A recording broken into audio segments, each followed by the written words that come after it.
Word to your mother, boys and girls. It is your boy Sniper West coming at you here from WizardSportsPicks.com. Today is Friday, February 27th, 2026. I am here with my friend, the Wizard, and this is another episode of the Wizard's Crystal Ball. We do this show every Monday, Wednesday, and Friday, talking a lot about college basketball. I'm sure, during the summer, I'm sure we'll still do this show, Wiz. I know that you're mainly college basketball, NFL, and ponies, but I'm sure, we could probably at least do once a week on the ponies, do a horse show. Oh, yeah. I need to brush up on my horse game anyway. So that'll you'll have me over here at the South Point betting the ponies every single weekend. But that's cool.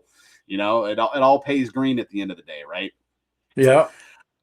So we got a lot of college basketball this weekend. We had a big game on, I believe that UConn game was Wednesday night. We had touched on that game and talked about it, and then it unfolded. And boy, was that a beatdown. What were your thoughts, Wiz, on the St. John's and UConn game on Wednesday? Well, it was the worst. Patino said after the game he had one other defeat that was similar to this one in his whole career. And what's amazing is it was the biggest beatdown I've seen in quite some time. Do you know they didn't have a field goal in the last 17 minutes of the game?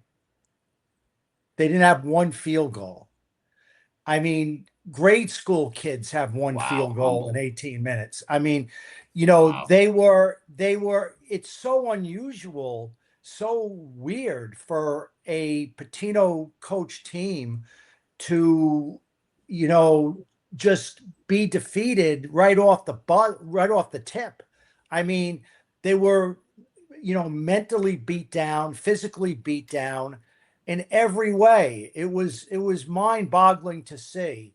And I don't know, why that happened. I'm sure that I wouldn't want to be one of his players in the locker room, knowing Coach P, because my son worked for him for 4 years during the Louisville, when they won the championship those 4 years. And I got to know Coach P. I owned a horse with Coach P. I mean, I know him well. I hang out with him in Saratoga. He tore him another asshole, these guys in the locker room. And I can't believe what the practice would have been like. I'm sure they didn't watch the film. That film is in the garbage can.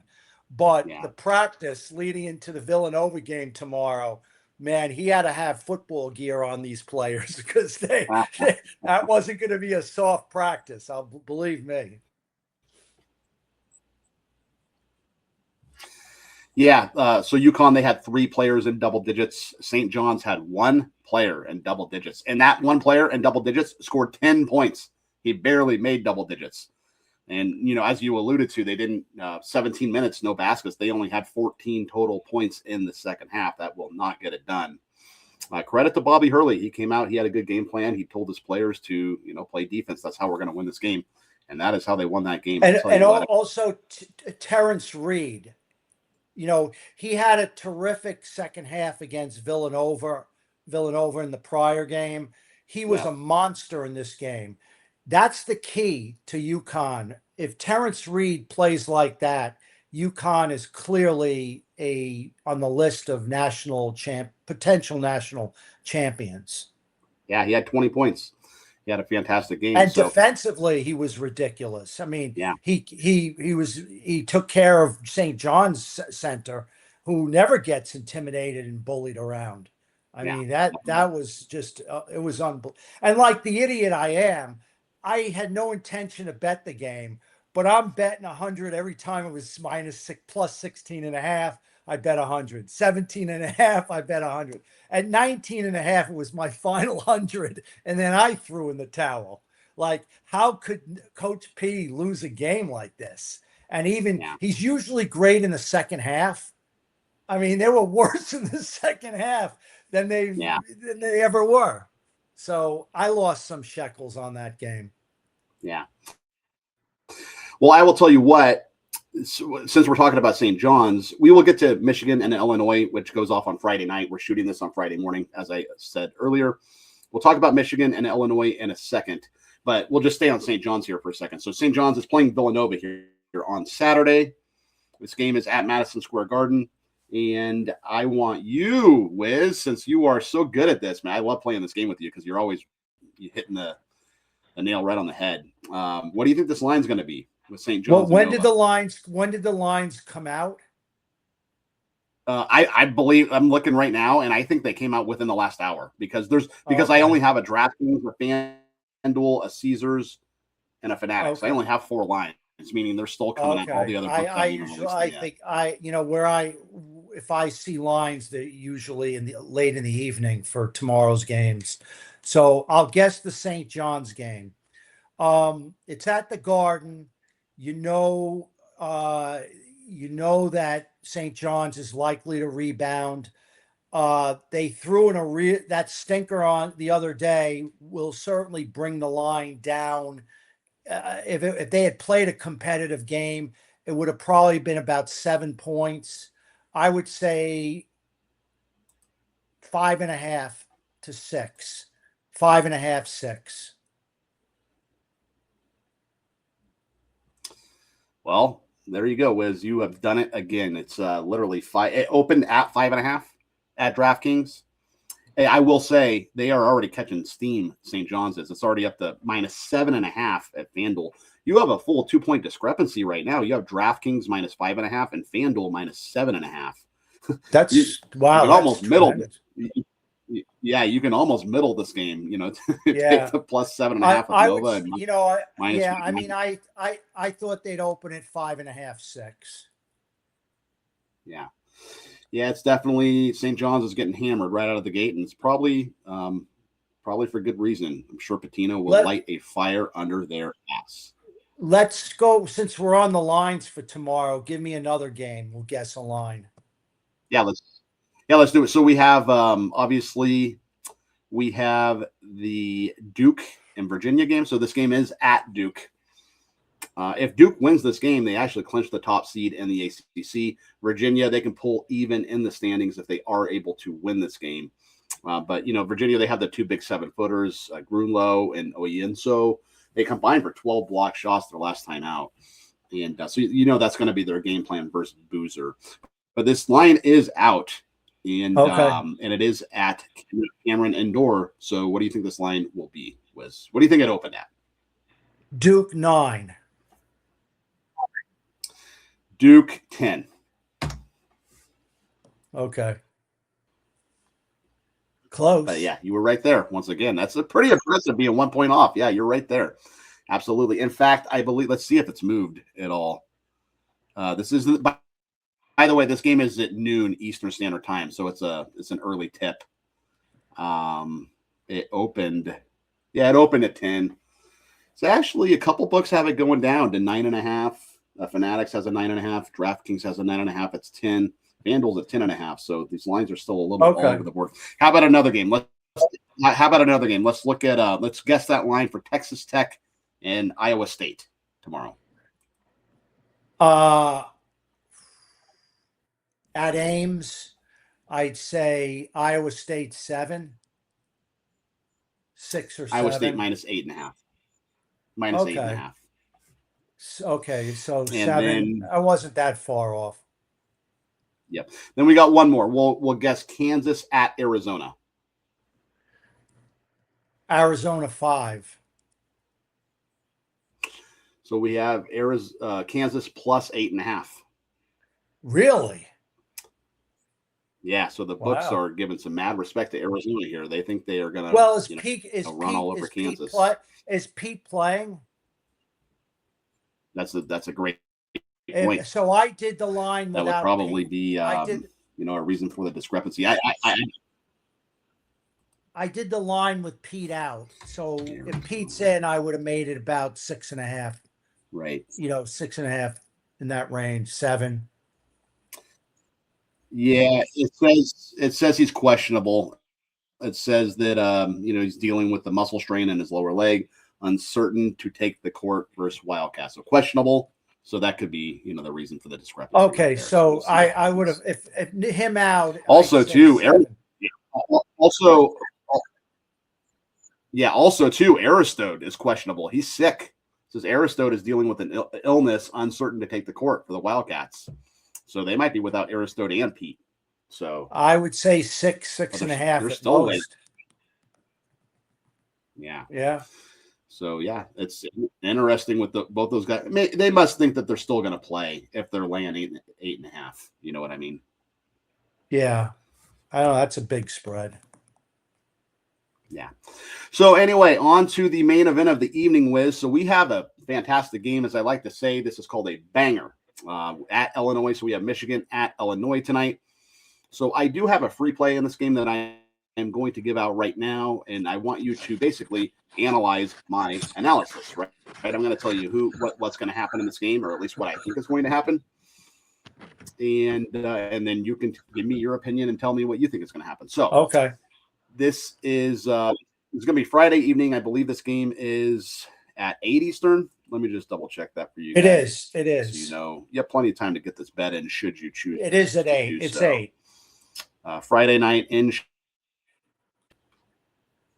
8. Okay. So it's a big game, big implications here. Michigan, they are trying to win the Big Ten here with a victory. But Illinois, they're going to bring their A game. They don't want Michigan to come in and win the Big Ten on their floor. So they're going to play with a lot of pride tonight, in my opinion. The Illini, they're 16-12 against the spread this year. So they do cover a little bit more than they don't cover. But they're 13-2 at home, Wiz. So they play very well here at home. I think the Wolverines, they're just going to have their hands full. If you remember, Morris Johnson Jr., he had committed to Illinois, but then he signed an NIL deal. He went in the portal. He transferred to Michigan. So there's a little bit of bad blood there. But I get that feeling. Sometimes you get the feeling in your gut about what's going to happen. And that's kind of what I thought about UConn. That's why you thought UConn was going to cover that game for St. John's. It wasn't even the analytics. It wasn't the numbers. It wasn't my models. It was just that gut feeling deep inside your gut. You're like, I think this is going to happen. I like Illinois tonight. So they're catching 1.5. It's Michigan minus 1.5. I think Illinois hangs tough and wins this game outright. You can get them on the money line at plus 105. By the way, the total is 158 in this game, so they do expect, a lot of points. But I like Illinois here tonight, Wiz. I want to know what you think. Well, Illinois has won 9 straight against Michigan. Did you know that? Yeah, that's some major revenge there. Yeah, I see that right here. Yeah, Michigan Illinois hasn't won since 2019. Yeah, Illinois has had their number. As far as coaching, it's an equal coaching matchup. Brad Underwood and Dusty May. Illinois has the number 1 offense in the country. They're led by Keaton Wagler. He averages 18 a game. He shoots 42% from the 3. And man, can they shoot the 3. Michigan is going to have to defend multiple players from the 3-point line. They take half their shots from the 3-point line, and they make 35.7%. That's pretty damn good. They have, Illinois is also a very tall team, and so is Michigan. This is one of the great matchups of the year, as far as size, as far as depth. Other than the point guard, Kalen Boswell, who's only 6'2", there's no starter that is smaller than 6'6". Everyone is, they have a Croatian center, Ivasic. He's 7'1". The brother Zanamia is tall. They will kill you on the boards, but Michigan is also very tall. And the key to Michigan winning is preventing the 3, not letting Illinois get second chance shots on the rebound. Now, the reason Duke beat Michigan on Saturday was because their center Mara got 2 quick fouls on him, and it prevented the momentum. Kind of stunted the momentum. Also, Illinois loves to slow the pace down. Michigan loves to run it and get out in transition. So, if Michigan can get them, don't allow second chance, rebounds and second chance points. and speed them up, speed Illinois up to take shots that are, contested, then Michigan is going to win the game. If Illinois could play their game and get out rebound them, Duke used their tall guards and length to their advantage with Michigan, and Illinois is similar to Duke and similar to the way Duke plays. So this is a little bit of a matchup issue for Michigan. They're so tall. They score 90 points a game. Michigan, they average 90 points a game. So when you keep their scoring below that by slowing the pace down and having them have less possessions, you're going to have a good chance of upsetting them. Yaxel Landenborg, Morris Johnson Jr., their center 7'3", their front court, that's their front court. Elliot Cadeau, their point guard, is tremendous. He is a facilitator. He doesn't score a lot, but he sets you up. His assists are great. He's a tremendous on-ball defender, the best in the country, in my opinion. So you have a tale of two different style teams. The home field advantage, I noticed this year, recently in these big marquee games, whenever the home team has been the dog, they've won. I mean, you go back, like Duke was the dog at home against Michigan, right? Yeah. Kansas was the dog against Arizona at home. Home team dogs in this high level game are hard to turn up.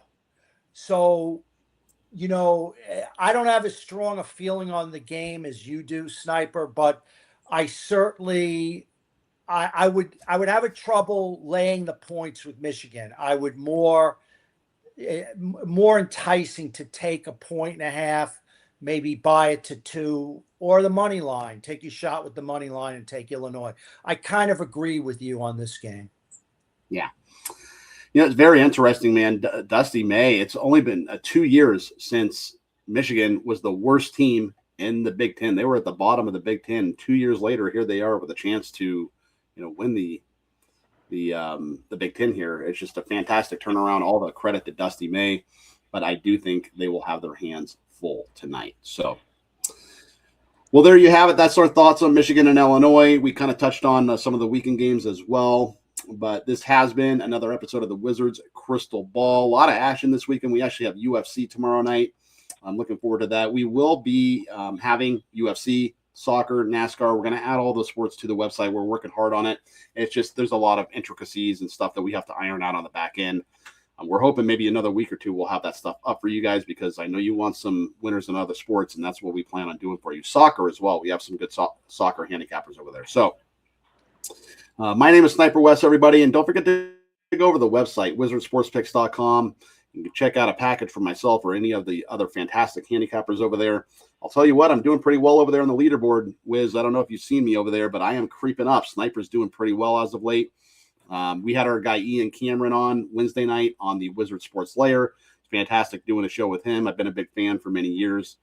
It's kind of funny. I'm going to a rock concert tonight downtown on Fremont with a buddy of his, Connor Mack, who's become a good buddy of mine. But Ian and Connor, they do shows all the time too. So it's just funny being in this business a long time. You develop these connections with people that no other handicappers on Wizard Sports Picks, right? It's just a small world at the end of the day. So, and I'm amazed. I have to say that I'm very impressed by the work ethic of the handicappers, how hard they work. I mean, it's you really care about what you're doing and you work your asses off. I mean, it's win or lose, you're going to give it your best shot. I mean, I'm impressed by that. Yeah. Tell you what, the job is not for the faint of heart. You have to take the wins and the losses both with a grain of salt, and you have to suit up and show up the next day, no matter if you lost, no matter if you won. It's kind of like being a closer in baseball. You blow the save, it doesn't matter. You put it in the rearview mirror, you come out the next night and you get the save, right? Just like St. John's. Just 300. Just like St. John's tomorrow. They better put that game in the rearview mirror. Yeah. I'll tell you, the biggest part about this job is just the grind. It's 365 days a year. And I mean, on Christmas, I work almost harder on Christmas than I do a normal day because you have like 3 NFL games on Christmas Day now these days. You know what I mean? So You I have just a don't get a question break. for you. I have a question for you. Yeah. How many hours a day do you actually work on sports between the handicapping, the shows, the write-ups, and actually watching the games?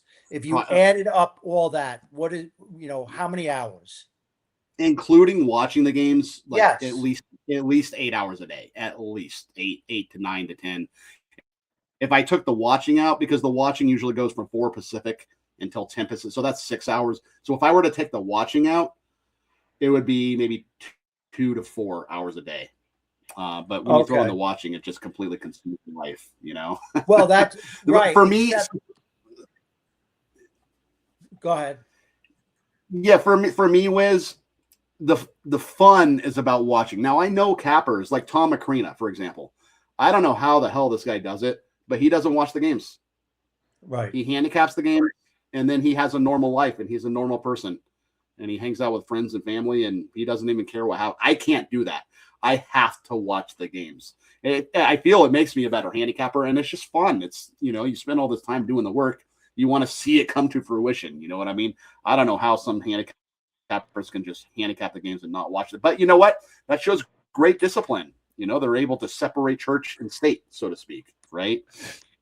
So yeah, I do a very good job at that, except if I have a night game and it's gonna end at like 12:30, 1 o'clock in the morning, my time, like St. Mary's Gonzaga tomorrow, right? St. Mary's and Gonzaga.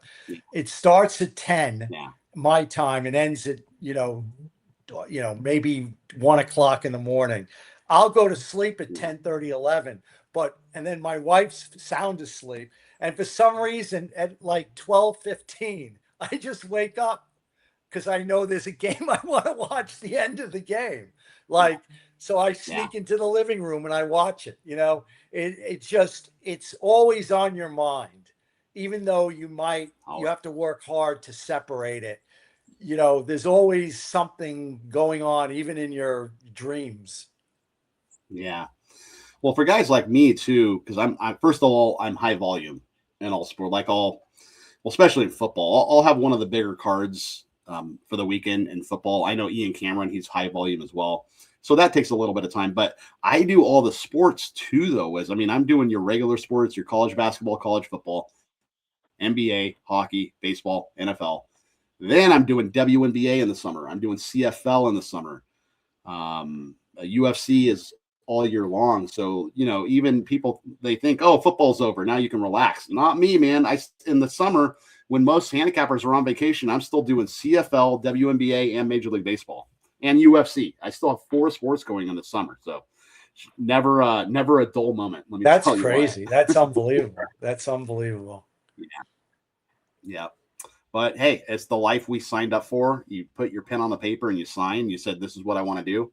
And I love it. I got to say, I wouldn't trade it for the world. I love what I do. Passionate about it. Trying to get better every day. It's like Jim Harbaugh says. He says, you try to be better today than you were yesterday. You try to be better tomorrow than you were today, right? So that's really all it is. So anyway, ladies and gentlemen, you can take those life lessons from Sniper West and the Wiz to the bank. I guarantee that'll get you somewhere in life.